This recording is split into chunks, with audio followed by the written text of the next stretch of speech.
नमस्कार शेतकरी बांधवांनो, आजच्या या व्हिडिओमध्ये आपण 10 जुलै 2026 पर्यंत महाराष्ट्रातील पावसाची सद्यस्थिती नेमकी काय आहे, कोणत्या जिल्ह्यांमध्ये किती पाऊस झाला, कुठे अलर्ट जारी करण्यात आला आहे आणि पेरणीची ताजी आकडेवारी. ओके. तसेच मराठवाड्यातील परिस्थिती आणि पुढील काही दिवसांचा हवामानाचा अंदाज याबद्दल सविस्तर माहिती आपण जाणून घेणार आहोत. म्हणून हा व्हिडिओ तुम्ही शेवटपर्यंत नक्की पहा. ओके. आता जी पहिली अपडेट आलेली आहे, दक्षिण पश्चिम मोसमी वाऱ्यांनी 9 जुलै रोजी संपूर्ण भारत व्यापला आहे. ओके. आता ही 9 जुलैची अपडेट आहे, ही शेतकऱ्यांसाठी एक सकारात्मक बाब असली तरी 10 जुलैपासून म्हणजेच आजपासून राज्यातील अनेक भागांमध्ये पावसाचा जो जोर आहे तो कमी होण्याचा अंदाज हवामान विभागाने व्यक्त केलेला आहे. ओके. आता दुसरी जी अपडेट आहे ती म्हणजे की आता महाराष्ट्रात 1 जून ते 7 जुलै 2026 या कालावधीत राज्यात सरासरीपेक्षा तब्बल 103% पाऊस जो आहे तो नोंदविण्यात आलेला आहे. मात्र आता पुढील काही दिवस पावसाचा जो वेग आहे तो कमी राहण्याची शक्यता आहे. ओके. आता नंतरची जी अपडेट आहे ती बघायची झाली तर आज म्हणजे 10 जुलै रोजी मुंबईसह राज्यातील बहुतांश भागात फक्त हलक्या स्वरूपाच्या पावसाच्या सरी पडण्याचा अंदाज आहे. मुसळधार पावसाची जी शक्यता आहे ती बहुतांश भागात खूप जास्त कमी आहे. ओके.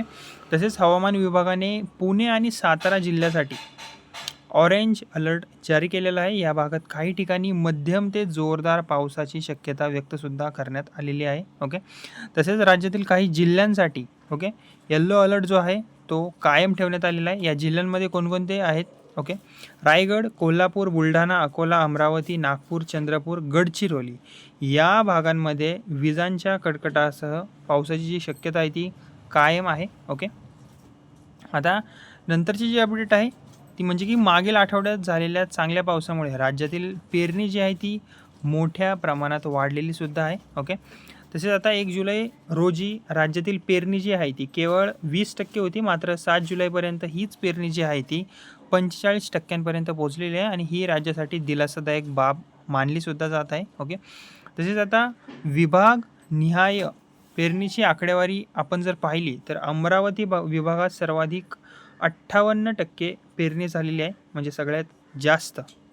तसेच आता छत्रपती संभाजीनगर विभागात 53% पेरणी पूर्ण झालेली आहे आणि नाशिक विभागामध्ये 50% पेरणी झालेली आहे आणि पुणे विभागात अजूनही फक्त 28% पेरणीच फक्त झालेली आहे. ओके. आणि कोल्हापूर विभागात 22% पेरणी झालेली आहे. तर कोकण विभागात अद्याप फक्त सगळ्यात कमी म्हणता येईल 4% पेरणी झालेली आहे.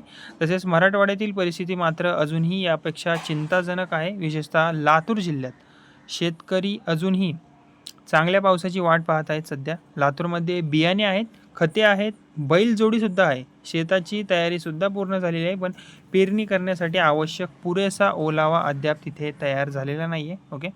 थोडीशी अवघड परिस्थिती म्हणता येईल लातूरमध्ये. आता मराठवाड्यात 7 जुलैपर्यंत केवळ 24.55 लाख हेक्टर म्हणजेच किती 58% क्षेत्रावरच पेरणी झालेली आहे. गेल्या वर्षी याच कालावधीत मराठवाड्यात 42.42 लाख हेक्टर क्षेत्रावर पेरणी झालेली होती आणि यावर्षी त्या मानाने पेरणी जी आहे ती लक्षणीयरित्या कमी झालेली आहे. ओके. तसेच हवामान तज्ज्ञांच्या अंदाजानुसार 10 जुलैपासून पावसाळ्यामध्ये एक प्रकारचा ब्रेक येण्याची थोडी शक्यता वर्तवली जात आहे. ओके. म्हणजेच की पुढील 5 ते 7 दिवस मध्य भारतातील अनेक भागांमध्ये कोरडे हवामान राहण्याची शक्यता व्यक्त करण्यात आलेली आहे. तसेच 15 जुलै नंतरही पाऊस सरासरीपेक्षा कमी राहू शकतो असा अंदाज व्यक्तसुद्धा करण्यात आलेला आहे. ओके.